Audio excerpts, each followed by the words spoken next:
हम ऐसा आखिर क्या करें कि हम इसके चलन को कम कर सकें, हम इसके प्रयोग को कम कर सकें। सबसे पहले तो आप अपने आप से प्रण लीजिए कि हम आज के बाद प्लास्टिक का प्रयोग नहीं करेंगे।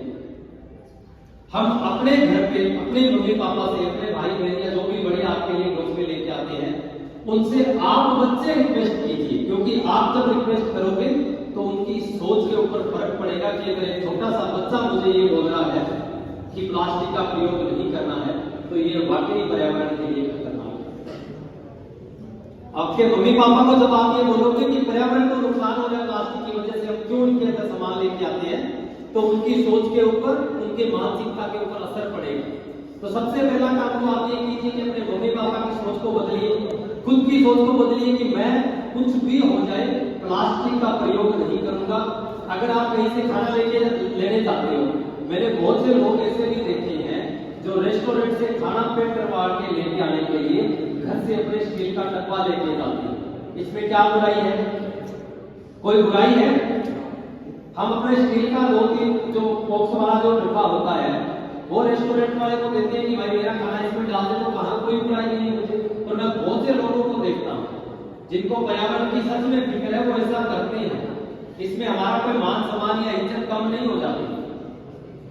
हम ठेला लेके अगर घर से सब्जियां लेने जा रहे हैं तो हमारी कोई इज्जत कम नहीं होगी, पर क्योंकि ये फैशन बन चुका है, हमें इसी से मिल जाता है। हर दुकान पर प्लास्टिक की थैलियां तो मांगो ना मांगो डाल के दे देते हैं, तो हमें गुलाम बना लिया इस प्लास्टिक ने।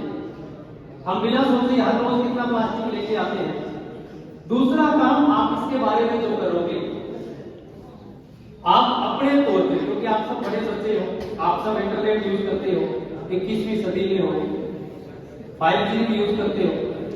5G आ गया आपके साथ, कितनी अच्छी बात है। माने आपके पास इतनी स्पीड है इंटरनेट पे, अगर 1 मिनट के लिए आप इंटरनेट पे प्लास्टिक हार्म्स के बारे में, इसके अवेयरनेस के बारे में, इसके नुकसान पर्यावरण को कितने हैं, ह्यूमन बॉडी को कितना है, कितना कंजप्शन हमारे भारत के अंदर है, कितना प्रोडक्शन हमारे भारत के अंदर है, और कितनी गंदगी भारत में इसकी वजह से है, इसके बारे में एक बार बच्चे, सब बच्चे इंडिविजुअली इसके बारे में रिसर्च जरूर करें।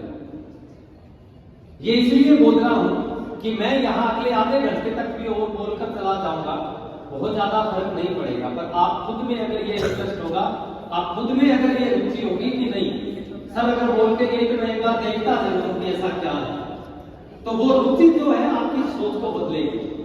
वो जागरूकता है जो बीच में अभी बोलकर उसके बाद में आगे जाकर अगर आप उसके बारे में स्टेप लेते हो, तो इसका मतलब वो बीज अंकुरित हो रहा है। ये जरूर करना, एक बार उसके बारे में रिसर्च जरूर करना। तीसरा काम जो मुख्य है वो ये है कि आप इसके बारे में हर रोज जब असेंबली होती है, प्रेयर होती है, या कोई भी छोटे मोटे प्रोग्राम इवेंट्स कुछ भी होता है, तो आप इसको स्कूल के अंदर मुख्य मुद्दा, मुख्य इवेंट्स बना के रखें कि इसके बारे में कोई 1-2 बच्चे इसके बारे में हर रोज बात जरूर करें, क्योंकि किसी भी समस्या का निदान उसके बात करने में होता है। अगर हम बात नहीं करेंगे तो कुछ नहीं होगा। आज अगर मैं इतनी दूर से साइकिल पर आके आपसे बात नहीं कर रहा होता, तो जितनी 2-4 बातें आपको बताई है वो भी पता नहीं होनी थी। तो बात करने से क्या होगा, ज्यादा से ज्यादा हमें इस चीज के बारे में रुचि बढ़ेगी।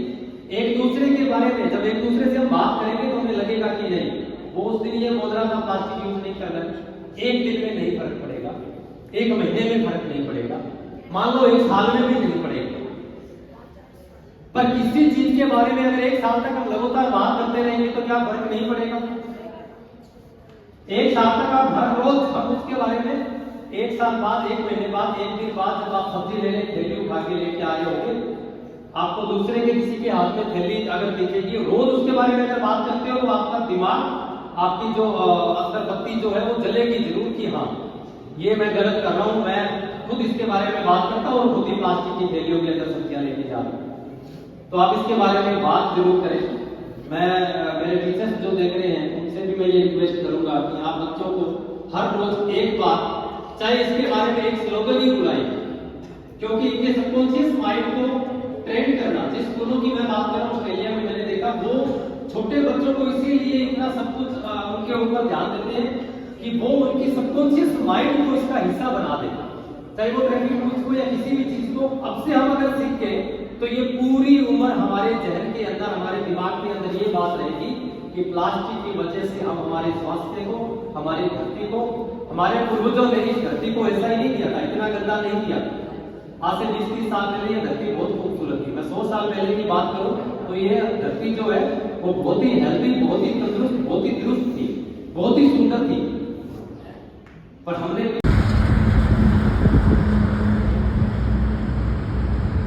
ये जामनगर द्वारिका हाईवे पर है। ये इतना खूबसूरत मैन्युफैक्चरिंग कॉम्प्लेक्स बनाया हुआ है ये हमारा तिरंगा, और ये अंदर बहुत ही बड़ा है, बहुत ही यूज़ है। अंदर शायद नहीं जाने दिया जाता है इसे विजिट के लिए, बट ये बाहर से इतना खूबसूरत है। देखिए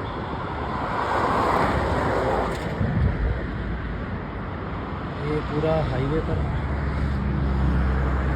पूरा मेन हाईवे पर बना हुआ है।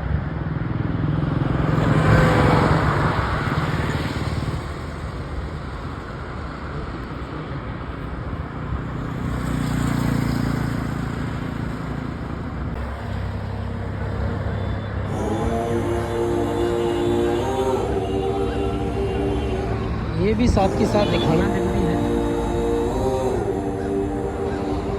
ये देखिए ये हर तरफ है।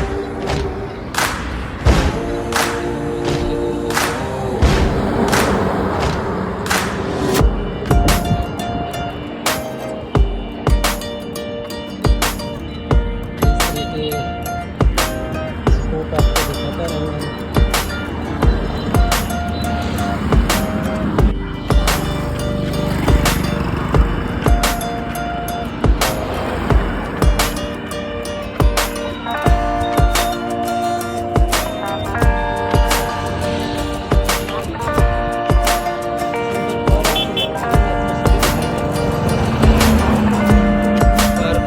गंदगी दिखाने के लिए मैं बैठा हुआ हूँ, दिखाता रहूँगा, आप देखने वाले रहेंगे।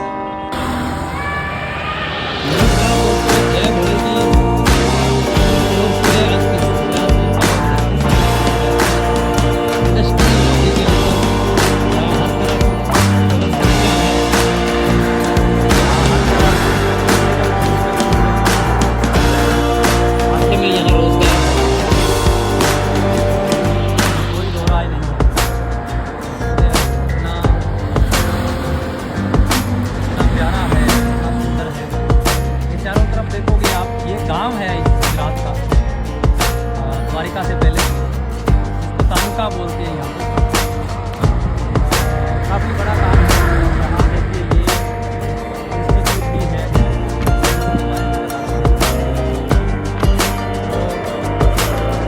इसके साथ सूर्य अस्त का सबका दिन में उपासना का कम से कम करें, ये करें, रिसाइकिल करें।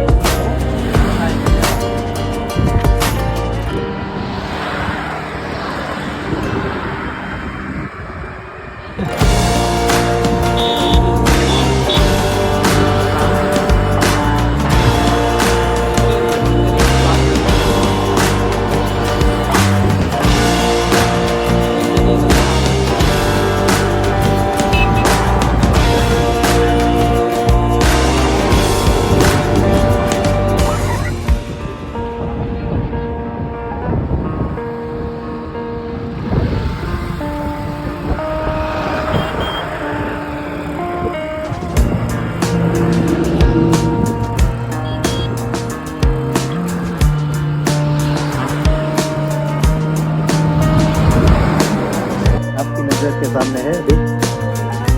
आप सब शायद सोच रहे होंगे, तो मैं आपको बहुत ज़्यादा समय आपका नहीं लूँगा।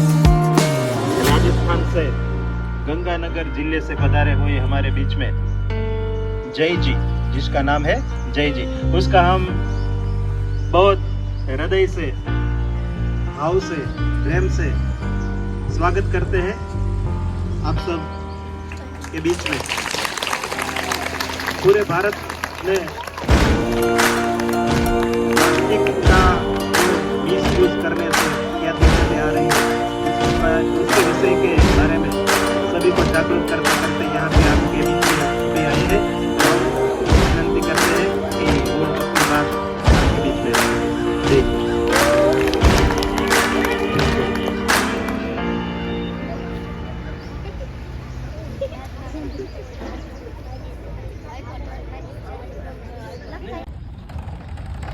दोस्तों ये रोड कंडीशन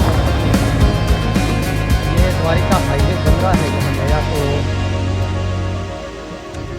कुछ किलोमीटर्स तक, लगभग 3-4 किलोमीटर तो मुझे पैदल चलते हो गए।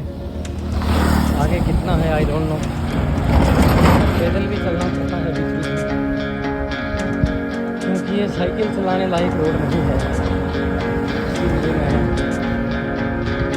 पैदल चल के टाइम एनीवे मेरे इस कठिन परिश्रम का, मेरे इस मेहनत का, मेरे इस संकल्प का आप साथ दीजिए।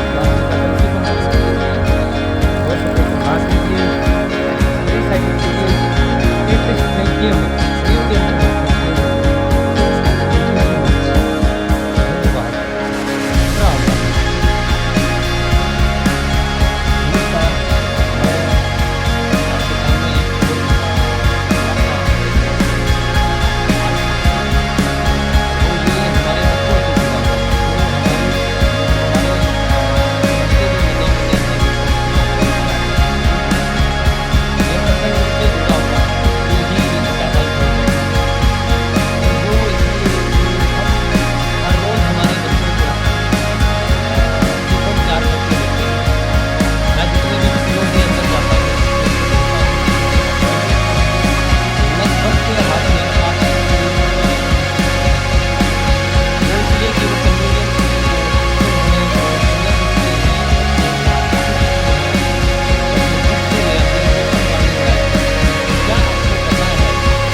माइक्रो प्लास्टिक वो प्लास्टिक है जो हम डायरेक्टली देख नहीं सकते हैं,